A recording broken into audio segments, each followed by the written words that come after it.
All right, you guys have spoken. I've read all the comments in the last how-to video, and a lot of you guys have really been wanting to learn how to do a bar spin. So today I'm gonna teach you guys how to do a bar spin on flat ground, banks, quarter pipes, fly out, you name it. Today we're gonna teach you guys how to do a bar spin on all those obstacles. But first thing, don't mind my bike. I just got back from Pittsburgh, and this thing is absolutely destroyed and riddled with dead bugs. Speaking of my bike, I'm actually getting a whole new paint job done next week, and you guys will love the color. Be sure to hit that subscribe button and stay tuned for a future bike check coming up. All right, so I'm assuming if you click this video, you've already tried a bar spin in your driveway or at a skate park. So if you are familiar with my videos, you would know that if you click the description below, there's a bunch of different timestamps. So if you already got your mindset on what type of bar spin you wanna learn, click the description below and find out which timestamp best suits you. All right, so the first bar spin we're gonna attack real quick is obviously the bunny hop bar spin on flat. So if you guys are having any troubles with this, drop a comment below because I answer back all comments and I'll do my best to give you guys the best advice I can give you. So I think it's safe to assume that if you're watching this video, you already have the bunny hop on lock. You already know how to bronco, bunny hop, whatever you wanna call it, you've got that on lock. Now the next point is we wanna teach you how to pinch your feet or pinch your knees at that peak to be able to toss the handlebars and what would be the right time to do it.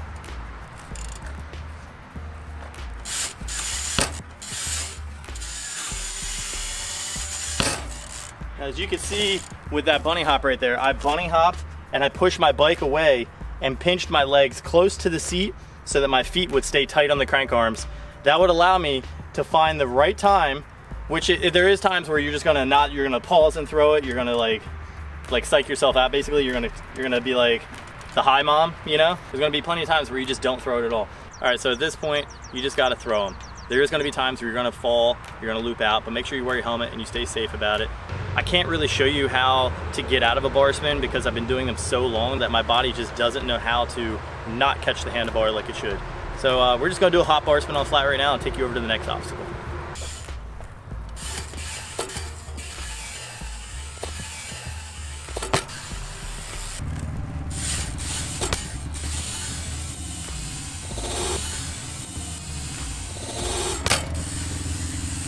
All right, so if you guys have gotten really good and mastered the hop bar spin on flat, you've already made it to the next stage, and that'll be hop bar spin off of something. So we're gonna start with this little ledge right here. It's not too high of a ledge for you to be able to bar spin off of, but in this process, we're gonna teach you the right speed to be able to get the distance away from the ledge, so when you bar spin, your back wheel won't land on it. So what I'm gonna do here is I'm gonna do a handful of practice run-ups here. I'm gonna show you the speed that I use to be able to jump off of a ledge. Everybody's a little different. Some people like to hop higher rather than further. With a ledge like this, you wanna try to get as much distance as you can between you and the ledge while you're doing the bar spin. I'm gonna do a speed gauge right now to show you the distance I want my back wheel away from the ledge.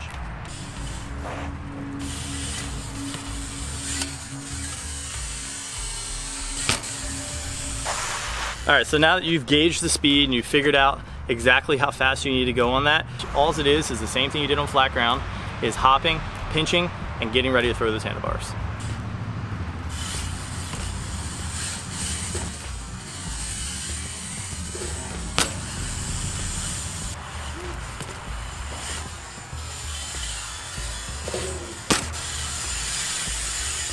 After they learned off of a ledge, I feel like the next... I think we should step it up to a bank. They would go into a bank? Yeah. All right, Matt, you called it. We're gonna do it into the bank. We're gonna do it into the small bank first. A lot of you guys that are watching might already had the courage to be able to do it into a small bank, and you guys wanna really do it into a bigger bank. So after this one, I'm gonna show you guys the same process into a bigger bank, which basically is the same thing. You just really gotta muster up the courage to do it.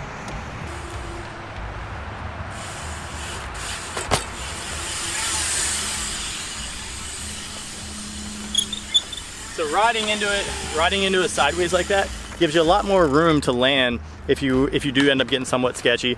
We're gonna show you one straight on as well. It's the same thing as hopping off the ledge. You gotta make sure your back wheel is past the bank before you do the bar spin.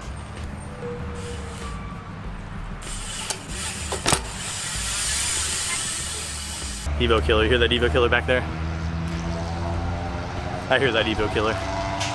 All right, so right now you guys have made it pretty far in the bar spin game. I'm gonna do a hop bar into the bigger bank right now, and then we're gonna carry it on to the next step.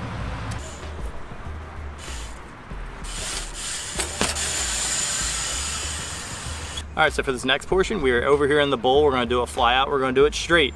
You wanna be able to find a quarter pipe or a fly out of your choice. You want to have controlled air away from the takeoff, going at least 2 to 3 feet away from it, so you have enough time to be able to get to your peak, push out, pinching either your feet to your crank arms or your knees to your seat, and letting the handlebars go, spinning them.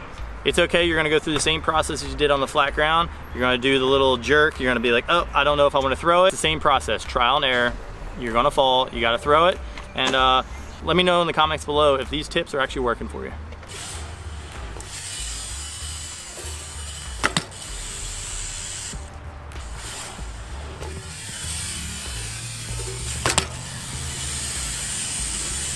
All right, so for this next one, we're gonna do a 180 bar spin on a bank. You have to be pretty confident with your 180 and be sure of yourself that you're gonna be able to get that rotation every time. The bar spin will come natural. Now, every skate park has a different bank. I choose to do it on this bank. This is a little bit steeper, so I feel like the steeper it is, the more pop you're gonna be able to get out of the rotation of the bar spin. I'll show you how to do it on this one, and then we're gonna take you straight to the quarter pipe.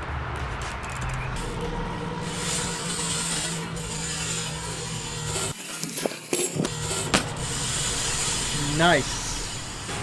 Now that we're over here, I actually just thought to myself as I was doing that bar spin. So as I was just doing that bar spin, I thought to myself, a lot of you guys watching this right now are probably pretty curious on how to do a bar spin to fakie. If you're pretty confident with your fakies, then this should be no problem. This is a little bit different of a bar spin. You actually have to really be confident in yourself and trust sitting back. You have to you can't be level with the bike like you have been on the other bar spins. You gotta sit back with it and be very confident with catching the handlebars every single time. I'm gonna give you guys a few examples, a few different angles Matt's gonna get, and I'm gonna give you guys an example from the Rilo.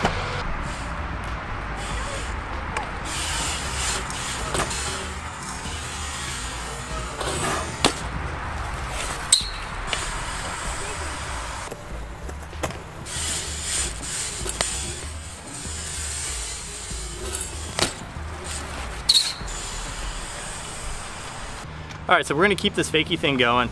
We're gonna do a 180 bar spin, fly out. I usually like to do them up and over something, so it gives me a little more of an idea of gauging the distance between the takeoff and the landing. You wanna do exactly what you did before on the bank itself, but just going faster. So Matt's gonna get a separate angle of that, and hopefully the slow-mo footage really helps you guys with the process of learning how to do it.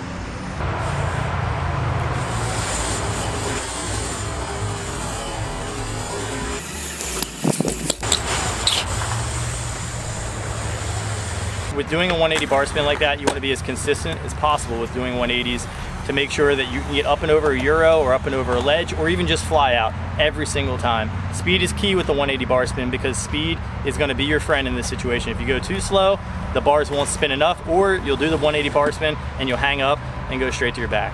So best of luck with the 180 bar spin. All right, graduating on to the final bar spin is the bar spin air. You want to go out with a comfortable speed. You want to use that same technique that you learned in the beginning of the video that you applied to the 180 bar spin on the bank. You want to find a quarter pipe that's about 4 to 5 feet. This bar spin is going to be as easy, if not easier, than the bar spin on the bank. The only reason why I say that is when you go to throw it, you'll already know that you have it. I'm going to give you a couple examples on the quarter pipe behind me.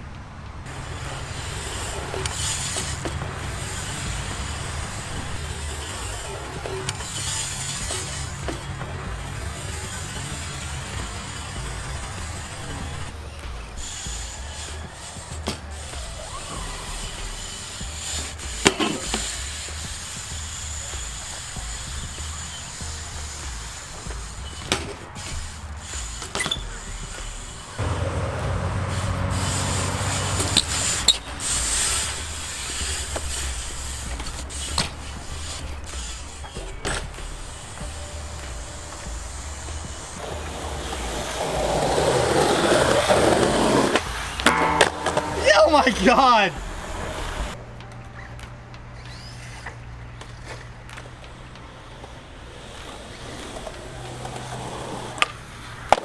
Yes! Oh my gosh. Guys, this video does not do that justice. That right there is over 9 foot on a skateboard. You are insane, bro. Wow. Whew, what a way to end a video. That was absolutely insane. I really hope everybody was able to take something from this how to bar spin video. If I didn't touch on anything you guys really wanted to learn with how to bar spin, feel free to drop a comment below. Also drop a comment below if there's any other how-tos you guys want to learn. Shout out to Matt for filming today's video. If you haven't already, like this video, subscribe, and I'll catch you guys in the next one.